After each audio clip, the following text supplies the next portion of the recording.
जब जब जुल्मी जुल्म करेगा सत्ता के गलियारों से, जब जब जुल्मी जुल्म करेगा सत्ता के गलियारों से, चप्पा चप्पा गूंज उठेगा इनकलाब के नारों से। आपका थाना प्रभारी बोलता है कि मैं जा करके पटना में गोली मारूंगा। अरे तुम्हारे जितने भी बाजू में दम होगा तुम मार देना गोली, में बर्दाश्त कर लूंगा। जहां एक तरफ पूरे झारखंड में लूट तंत्र मचा हुआ है, हम पूछना चाहते हैं कि आखिर हेमंत सोरेन साहब, अगर आपके राज्य में आप ही कहते हैं कि जहां पर भी अवैध खनन हो रहा है, जहां पर भी अवैध परिवहन हो रहा है, उसकी सूचना दीजिए, और वहां पर हो रहा है इसका उल्टा। जो लोग सूचना देते हैं, सूचना देने वाले को या तो मैनेज किया जाता है या मारने की धमकी दी जाती है। अब तो जर्नलिस्ट को मारने की धमकी दे रहे हैं कोटाल पोखर के थाना प्रभारी। और मैं देश का नागरिक हूं, इस देश में मीडिया के रोल में मैं हूं अलग बात है, लेकिन मैं उसके साथ साथ मैं इस देश का नागरिक हूं। और मैं आया हूं जो है देश के प्रथम नागरिक के दरबार में। देखिए सामने में ये प्रथम नागरिक की दरबार है जो है, जहां पे इस देश की सर्वोच्च नागरिक बैठती हैं, और वहां से मैं ये आवाज़ उठा रहा हूं। हेमंत सोरेन साहब, अगर मेरी आवाज़ अब तक पहुंचती है तो एक बात मैं पूछना चाहूँगा कि आखिर साहिबगंज हो या पाकुड़ हो जाए, वहाँ पर अवैध खनन का जो साम्राज्य चल रहा है उसके पीछे कौन है? आखिर उसकी जांच क्यों नहीं करा रहे हैं? तमाम आवेदन आपके पास जा रहे हैं। कम से कम समाज सेवी वरुण जायसवाल के द्वारा आपको 25 मेल किया गया, आपके तमाम विभाग को मेल किया गया जो है, लेकिन उसके बाद परिणाम क्या हुआ?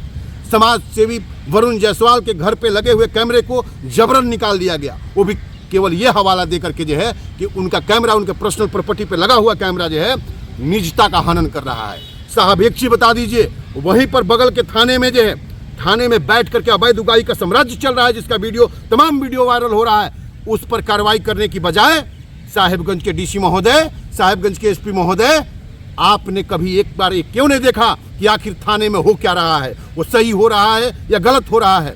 डीसी साहब, आपसे भी मैंने बात किया, आपने बोला कि उसकी जांच करवा दी गई है और रिपोर्ट आ गया है। तो सीधी सी बात है ना, उस जांच का रिपोर्ट क्या है? अभी तक वहां पर किसी भी पदाधिकारी पे कार्रवाई नहीं होना, यही समझा जाएगा कि मतलब वहां पे जो भी हो रहा था सही हो रहा था, यही समझा जाएगा ना। और अगर सही नहीं हो रहा था तो कार्रवाई कीजिए साहब, या उस वीडियो का जांच करवाइए कि आखिर उस वीडियो में कौन कौन से लोग हैं। उस वीडियो में आप ही के नीचे बैठने वाले, चाहे वो चेक पोस्ट के जो है कर्मी हो या सीओ साहब हो, उनके द्वारा ही वहाँ पर नियुक्त जो है पदाधिकारी हैं वहाँ पे, और उनके ऊपर ये गंभीर आरोप लगा है कि थाने में बैठकर थाना प्रभारी के संरक्षण में अवैध उगाही का धंधा चल रहा है और नागरिक की सुनी नहीं जा रही है। नागरिकों को जो है या तो दबा दिया जा रहा है या उनको मारने की धमकी मिल रही है। सोचिए कितना मसला गंभीर है कि एक समाज सेवी के घर पे लगा हुआ कैमरा, उसके पर्सनल प्रॉपर्टी पे लगा हुआ कैमरा आपके जो है मतलब निजता का हनन कर देता है, हैं? ये कौन सा नियम है? कौन सा दायरा है? अगर आपको कैमरे का फुटेज चाहिए था साहब, तो आप वो फुटेज मंगाते जो फुटेज बाहर में कैमरे लगे हुए थे। आपने डीवीआर निकाल लिया वहां से, क्योंकि उसमें आपकी काली करतूत शामिल थी जो है, उसमें आपके काले करतूतों का पूरा कच्चा चिट्ठा पड़ा हुआ था। मतलब ये हुआ जनता को एक तरफ कहते हैं कि आप बताइए कि कहां कहां पे चोरी हो रही है हेमंत सोरेन साहब, और वहीं पर आपके पदाधिकारी आपके नाक के नीचे बैठ करके जो है भ्रष्टाचार का नंगा नाच कर रहे हैं, और उसके बाद पत्रकारों से लेकर समाज सेवियों को मारने की धमकी दी जा रही है, जेल में भरने की धमकी दी जा रही है। ये कहां का न्याय है?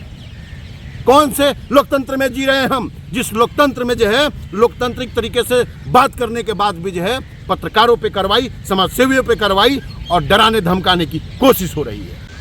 हेमंत सोरेन साहब, उसी कोटाल पोखर थाना में यही वरुण जायसवाल के द्वारा चलाया जा रहा एक मतलब वीडियो के अंतर्गत जो है 39 लोगों पर एफआईआर हुआ था।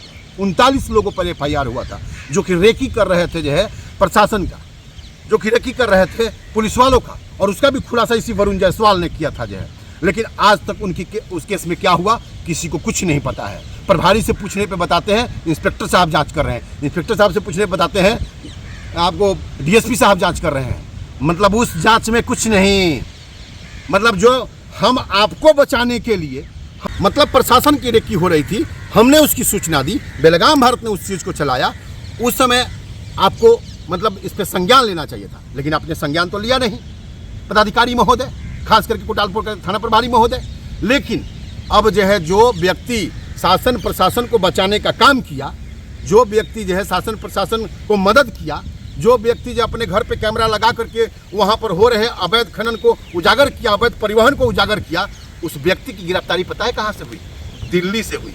और उसी दिल्ली में आज मैं खड़ा हूँ और प्रथम नागरिक के दरबार में खड़ा हूँ और मैं पूछना चाहता हूँ, और तमाम जितने भी जो झारखंड के नागरिक हैं, जितने भी साहिबगंज के लोग हैं, जितने भी पाकुड़ के लोग हैं, मैं उनसे पूछना चाहता हूँ, क्या आपका हिम्मत हार चुके हैं आप? तो लड़ने वालों के साथ कोई लड़ता है, मरे हुए लोगों के लिए आवाज कोई नहीं उठाता है।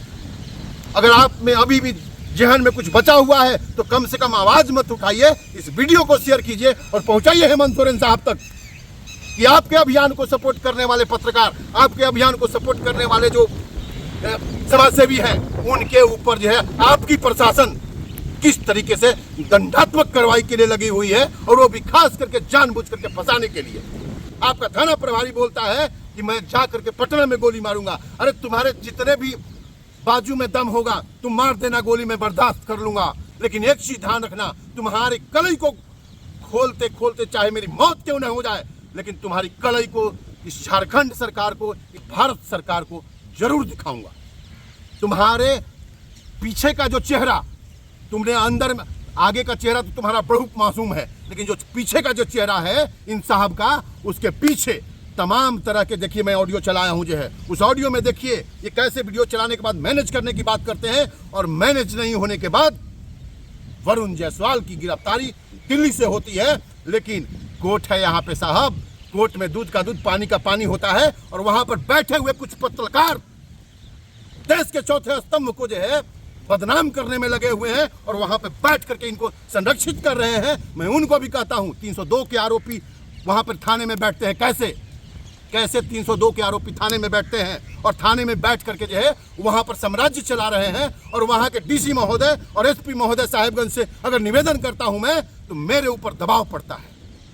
ये कौन सा लोकतंत्र है? इस लोकतंत्र में जो है जो जनता आवाज उठाती है उसको लाठी से स्वागत किया जाता है। जो वहीं पर लाठी से मारा गया, कांग्रेस के एक नेता को लाठी से मारा गया, और वहीं पर कांग्रेस का एक बड़ा नेता पता नहीं किस कद में समझौता किया कि वहां पर जो पदाधिकारी ने आदेश दिया लाठी चलाने का, उसका निलंबन नहीं हुआ, उसको वापस नहीं भेजा गया, उसको वापस भेजा गया जो वहां पर खड़े थे। मतलब साफ है, सब कुछ हैंडल होता है, सब कुछ डील होता है। झारखंड में माफिया राज कायम है। हेमंत सोरेन साहब, अगर आप तक आवाज जाती है तो आप एक बार इस पर कार्रवाई करवाइए, वरना यही समझा जाएगा कि कहीं ना कहीं शासन सत्ता संरक्षित ये अपराध है, शासन सत्ता संरक्षित ये लूट तंत्र है। और एक चीज ध्यान रखिएगा साहब, शासन सत्ता में बैठे हुए आपके पदाधिकारी कहीं ना कहीं आपके गिरेबान पे कालिक पोत रहे हैं। हमें मारने की धमकी देने से कोई फायदा नहीं है। आपके शासन सत्ता में बैठे हुए लोग आपके गिरेबान पे कालिक पोत रहे हैं। अगर आपको थोड़ा सा भी लगेगा वीडियो आप तक पहुंचता है, तो मैं आशा और उम्मीद अभी भी करता हूं कि आप कार्रवाई करेंगे, क्योंकि आपके क्षेत्र का मामला है, आपके राज्य का मामला है, और आपके राज्य में आपके राज्य की संपदा जिससे कि झारखंड का विकास होना चाहिए, उस विकास को अवरोध करने के लिए माफिया भ्रष्ट पदाधिकारियों के साथ मिलकर के दिन रात साहिबगंज से लेकर कोटालपुर से लेकर पाकुड़ तक दिन रात लूटने में लगे हुए हैं, और झारखंड के राजस्व को खाली करने में लगे हुए हैं। अभी तक के लिए इतना ही। बाकी जाते जाते एक ही चीज कहूंगा, जब जब जुल्मी जुल्म करेगा सत्ता के गलियारों से, जब जब जुल्मी जुल्म करेगा सत्ता के गलियारों से, चप्पा चप्पा गूंज उठेगा इनकलाब के नारों से। जय हिंद, जय भारत।